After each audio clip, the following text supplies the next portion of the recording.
Hello, everyone. My name is Christopher Sewell, and I'm Associate Dean of the College at Williams in class of 2005. I'm excited to talk to you a little bit about my work that goes beyond the work that I do with students in the Dean's office. My academic research interests sit in the center of the experiences of Black and Brown students who are labeled gifted and or talented, and the ways in which they go through their educational journeys.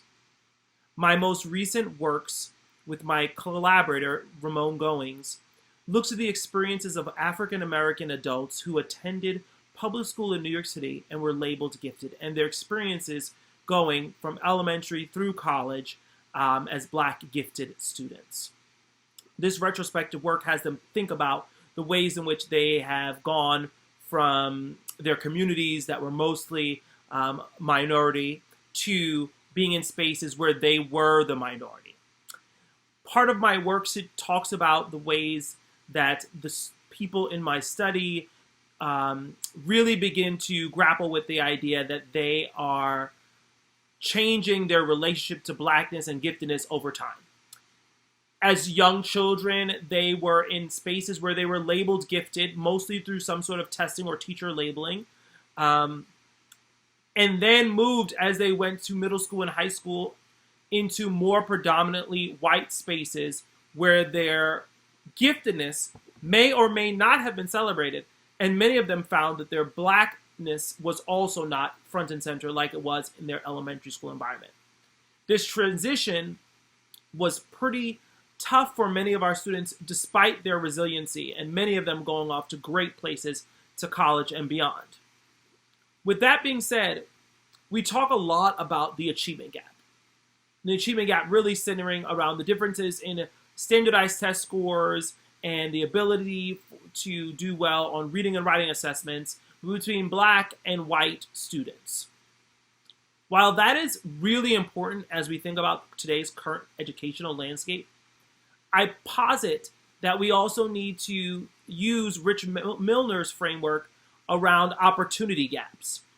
It is not simply that we need to look at what students know, but also the opportunities that they're given in order to thrive and survive in their context, and to use those experiences or those opportunities to further their own educational and personal pursuits. In the study that we did, we really looked at, or one of the studies we did, we looked at how students felt that their ability to get to college was not firmly supported in their school environment. Rather, it was outside connections that really mattered to making sure that students got to and through some of the best and top colleges in this country. This is no different than many of our students who attend Williams, who come as first-generation college students or as students from underrepresented minority groups.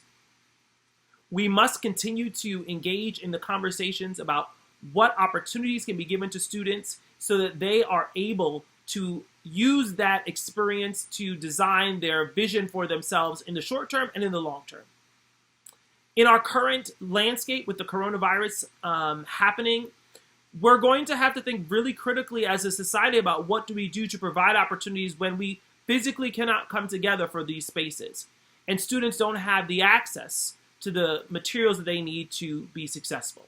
Let me use some examples for you. Recent information came out that the Summer Youth Employment Program in New York City that provides employment to 14 to 16-year-olds or 18-year-olds is canceled for the summer.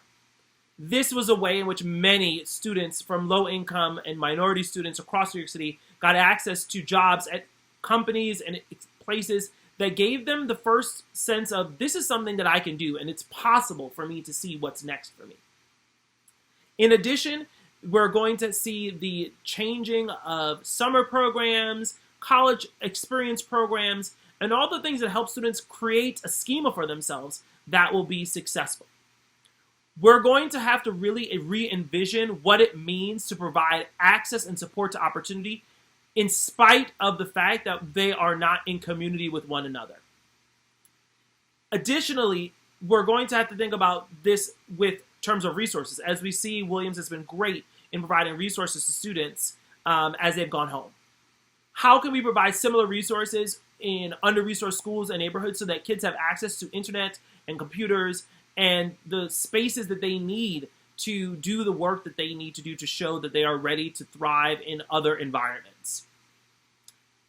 I would also say that the other thing that we have to think about as we move into these conversations is how we don't lose the culturally relevant pedagogies. If you look up the work of the amazing Gloria Ladson-Billings and others, you'll see lots of work about culturally relevant pedagogies and how we can make sure that we're not just simply hoping that by students reading a book or that students will get the opportunity to understand. So I think about state tests that ask students about equestrian.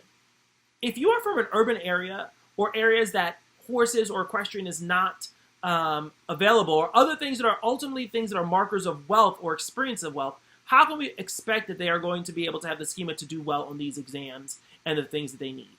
So while we can always push and prod that testing companies do what they need to do to make the tests culturally relevant, we need to make sure the experiences, even while students are at home, are giving them access to culturally relevant pedagogies that they can then do this work.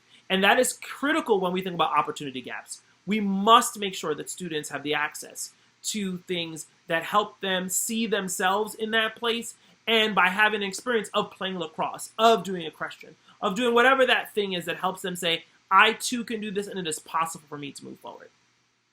I look forward to having this conversation with many of you in the future, and if you have any thoughts, questions, concerns, feel free to reach out, and I look forward to seeing you soon.